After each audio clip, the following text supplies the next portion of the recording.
एमाने चाहूँ बिजु नाटा को हटे देवाई यहीटा गोटे हीन मानसिकता जदि एभली सी पदक्षेप नेबे एटा एते हीन मानसिकतार परिचय से देवे ताकू भाषारे वर्णना करी हबो नाही। तेणु जदि सरकार एभली निष्पत्ति को जाउछंती वर्तमान सरकार सी एतरु क्षांत रुहंतु। बिजु एक्सप्रेस वे एटा लोक मुखरे लोक हृदय लोक मनरे प्रिंट हो गलानी ताकू चेंज करके से कौन लाभ पाइबे कौ सुख पाउछंती। जदि से भावुं बिजु नाटा को से हटे देवे से इतिहास को बदली देवे।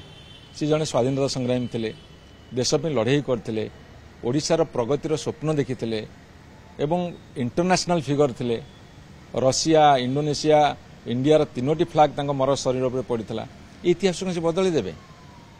मत लगुच ए सरकार एते हीन मानसिकतार पदार्पण करेंगे ना बोली जदि करेंगे ताहा लज्जाजनक।